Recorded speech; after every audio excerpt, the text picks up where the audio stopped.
प्रभु यीशु मसीह के मधुर और मीठे नाम में आज दिनांक 17 जून दिन शनिवार को हम आप सब अपम के श्रोताओं का हार्दिक स्वागत करते हैं।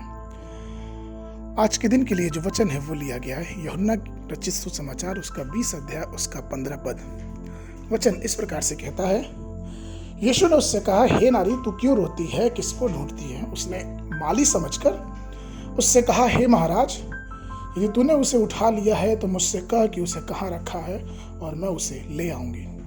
प्रभु मेरे प्रिय लोगों, मरियम मगदलिनी को यीशु की करुणा में वाणी सुनकर कितनी तसल्ली हुई होगी।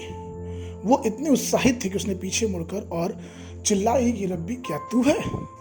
जिस प्रभु ने उससे पूछा कि वह क्यों रो रही है, उसने उसे पुनरुत्थान के बाद आमने सामने देखने का अनुग्रह प्राप्त किया। कब्र पर वीरान होकर वो रो रही थी। मरियम का हृदय उस रोतेपन में तुरंत आनंद से भर गया। मैं आपको बताना चाहूंगा कि हमारा परमेश्वर आंसुओं में शांति देने वाला परमेश्वर है। कितना बड़ा सौभाग्य था मरियम के जीवन में कि उसके रोते हुए जीवन में तुरंत ही उस असीम शांति का अनुभव हुआ। प्रकाशित वाक्य की पुस्तक उसका 21 अध्याय उसके 4 पद में वचन कहता है, और वह उनकी आंखों से सब आंसू पोंछ डालेगा और इसके बाद मृत्यु ना रहेगी और न शोक, न बिलाप, न पीड़ा रहेगी। महिला पहली बातें जाती रही। प्रभु हमें आंसुओं में शांति देता। और इस बात का जिक्र बाइबल में पाया जाता है हिजकिय्याह के जीवन से। जब हम पढ़ते हैं यशायाह नबी की पुस्तक उसके 38वें अध्याय में कि किस प्रकार से हिजकिय्याह ने अपने जीवन के वर्ष बढ़ाने के लिए रो रो के प्रार्थना किया। वो अपने आंसुओं के समय परमेश्वर से प्रार्थना किया और परमेश्वर ने अपने दास यशायाह को भेजकर उससे यह कहलाया। यशायाह की पुस्तक उसका 38 अध्याय उसके 5 पद में वचन कहता है कि तुझसे जाकर हिजकिय्याह से कह है कि तेरे मूल पुरुष दाऊद का परमेश्वर यहोवा यूं कहता है कि मैंने तेरी प्रार्थना सुनी है और तेरे आंसू देखे हैं। सुन, मैं तेरी आयु 15 वर्ष और बढ़ा रहा हूँ।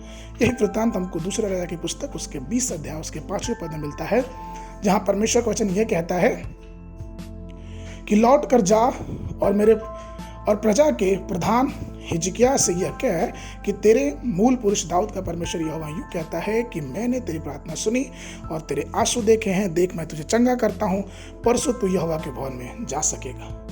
कहने का तात्पर्य है कि आंसुओं के समय में हिजकिय्याह ने परमेश्वर को याद किया और परमेश्वर ने उसके जीवन में असीम शांति दी। हम ये देखते हैं कि लाजर के परिवार में मरियम मगदलिनी, ये दोनों ने आंसुओं के समय में शांति की असीम कृपा को पाया। हम देखते हैं कि यीशु मसीह यरूशलेम को, ये दशा को देख के, यरूशलेम के मंदिर को देख के रोया। लेकिन इन सब बातों के बावजूद ही परमेश्वर ने यीशु मसीह के जीवन में भी असीम शांति दी। यहाँ तक कि वाटिका में, गतसमनी के वाटिका में वो कटोरा नहीं उठाना चाहता था, लेकिन फिर भी उस असीम विपत्तियों में भी परमेश्वर शांति उसको दिया।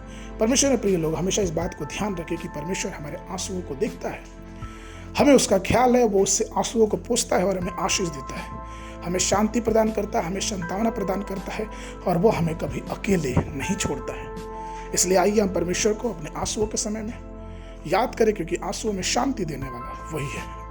आज के मनन के लिए जो पद है वो लिया गया यशायाह नबी की पुस्तक उसका 25 अध्याय उसका 8 पद। वह मृत्यु क्यों सदा के लिए नाश करेगा और प्रभु यहोवा सबों के मुख से आंसू पोंछ डालेगा और अपनी प्रजा की नाम धराई सारी पृथ्वी पर से दूर करेगा, क्योंकि यहोवा ने ऐसा कहा है। बाइबल अध्ययन के लिए सुबह के समय नहम्याह के पुस्तक उसका 7, 8, 9 अध्याय और संध्या के समय प्रेरितों के काम उसका 3 अध्याय। प्रभु आप सबको आशीष दे।